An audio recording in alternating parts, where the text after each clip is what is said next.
Привет, единички второго расклада. То есть вчера, образно говоря, вы загадали первый вариант второго расклада.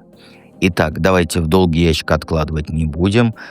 Все, что вам нужно, находится в закрепленном комментарии. Давайте начнем наш расклад.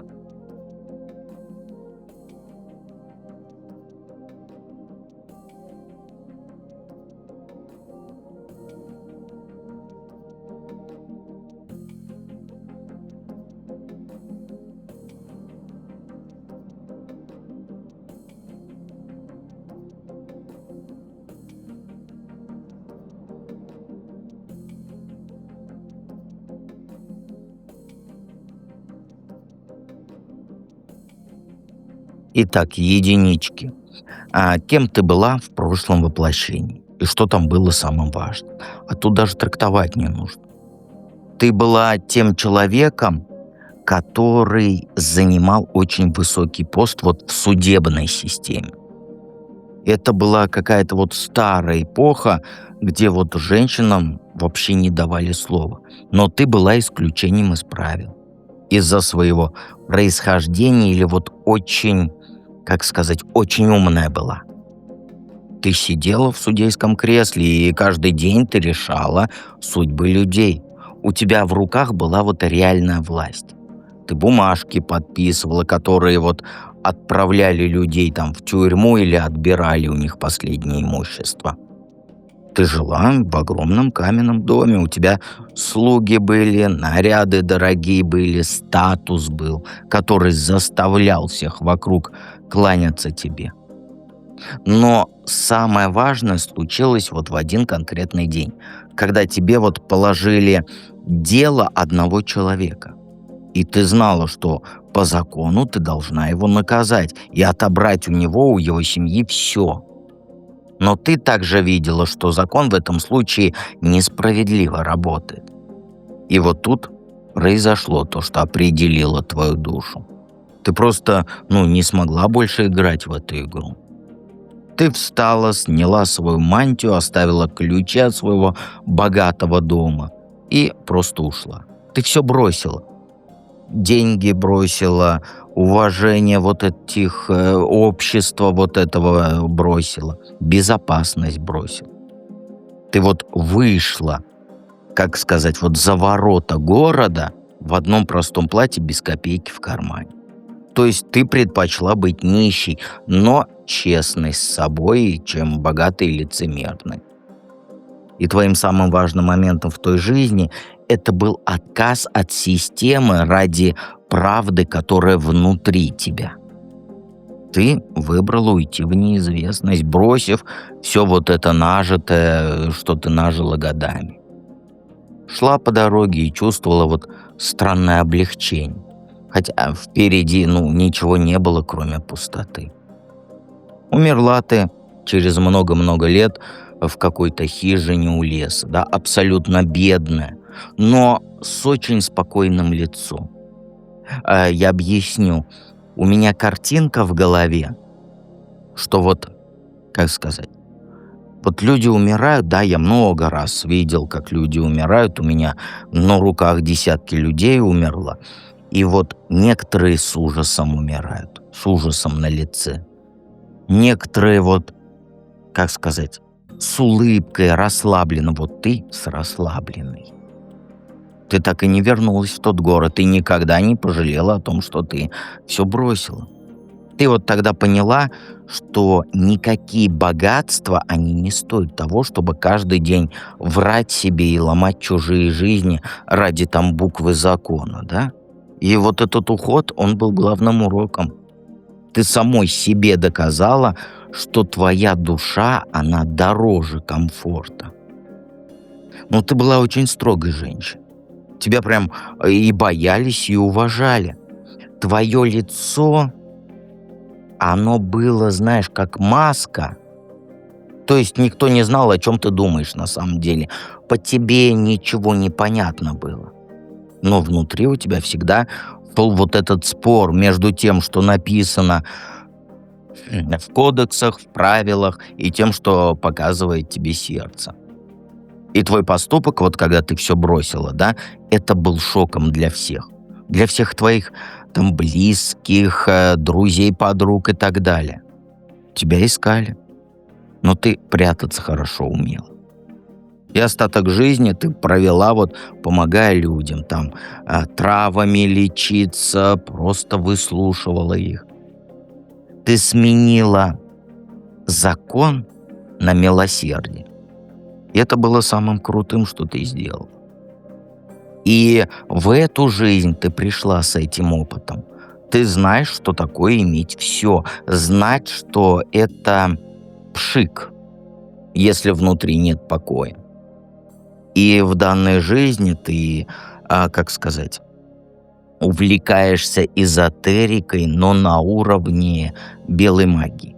Это, например, там травничество, лекарство, да, ну, лекарство, говорю, медицина и так далее. Какая сила или талант из той жизни до сих пор с тобой? Ну, знаешь, кроме того, что я сказал, да, это увлечение белой магией, но медицина — это наука, да, наука, медицина, но оно же и относится как к белой магии, да, то есть ты помогаешь. И вот это у тебя точно осталось. Еще ты, знаешь, умеешь момент видеть, когда все старое нужно снести к херам. То есть способность есть у тебя чувствовать гниль в ситуациях, в людях и так далее раньше, чем все остальные. Вот я тебе объясню вот на примере, да. Видишь человека, да, вот в компании людей ты, и добавился в компанию этих людей еще новый человек. Неважно, где это было, в школе, в институте, на работе, неважно. И он всем нравится, этот человек. Вот прям все от него без ума. А ты вот смотришь и чувствуешь, что вот прям гнилой он. Вот вроде, как сказать, вроде логической цепочки нет, да, ну, что этот человек плохой. Ну вот чувствуешь и все, хотя он тебе еще ничего плохого не сделал. Понимаешь? И у тебя хватает сил на кнопку детонатора нажать. Ну, это образно говоря. То есть ты умеешь разрушать то, что работать перестало. И делаешь это очень быстро.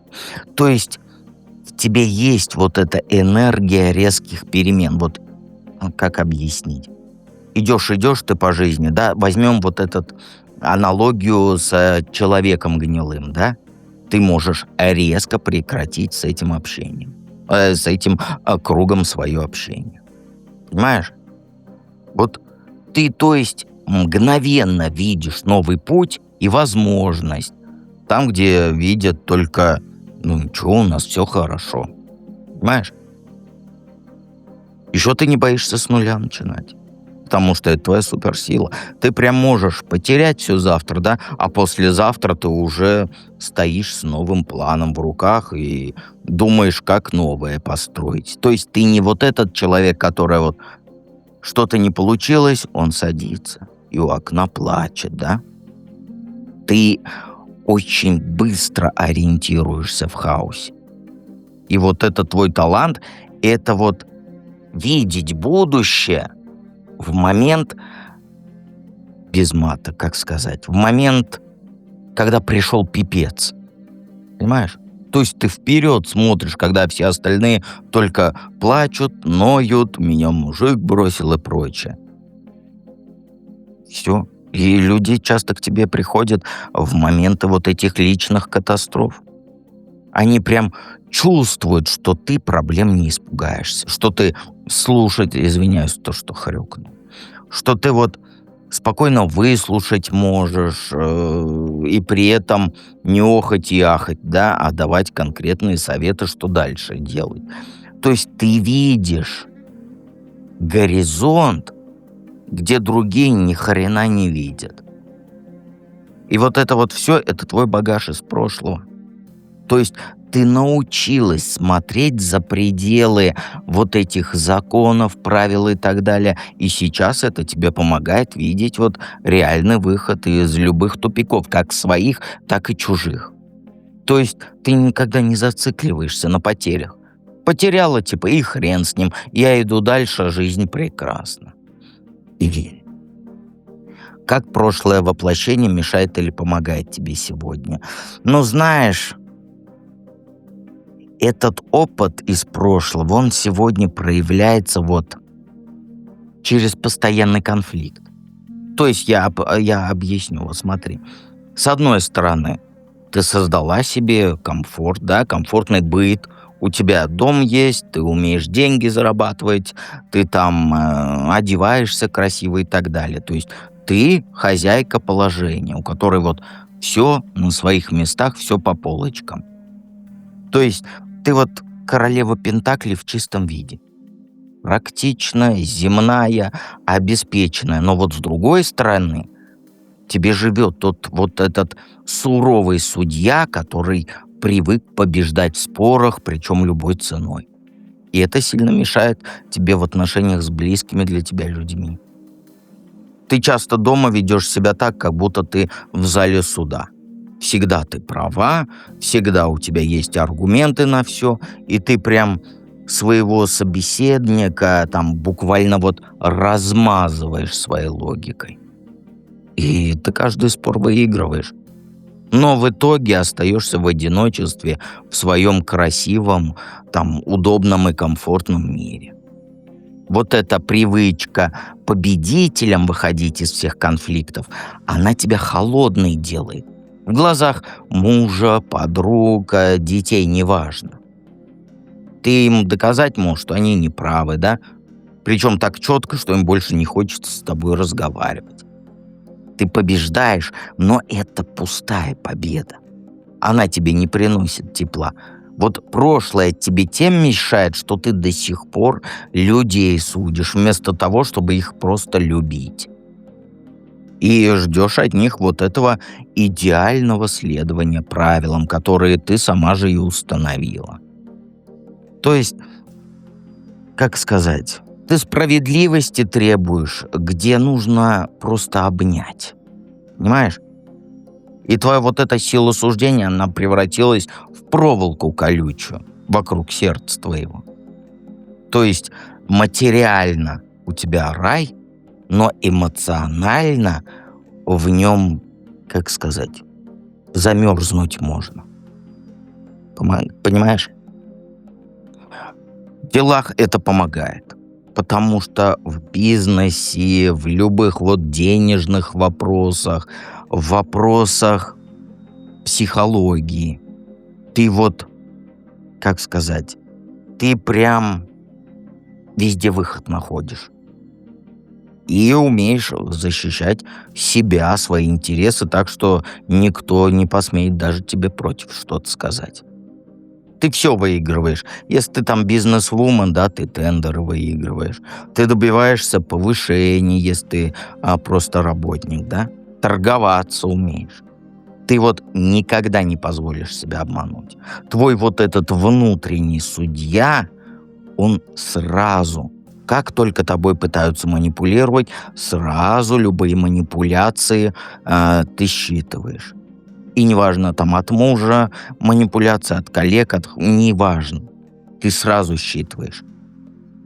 Ты свою жизнь, как вот сказать, как крепость строишь. Как в плане денег, так в плане вообще всего. И твоя задача сейчас научиться отключать вот этого судью. Понимаешь? Когда ты вот, например, с работы пришла, да, как только порог дома переступила, нужно научиться выключать этого судью.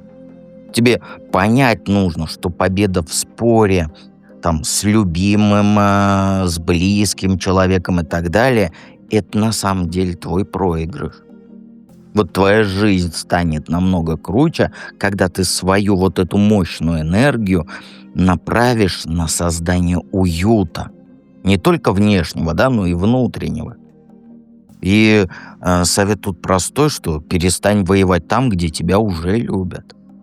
Твоя ценность, она же не в том, что ты самая умная, самая правая, да, а в том, что ты можешь дать защиту и тепло, не требуя ничего взамен. Понимаешь? Надеюсь, что ты все понял. Обязательно подписывайся на канал, жми на колокольчик и помни, я всегда рядом.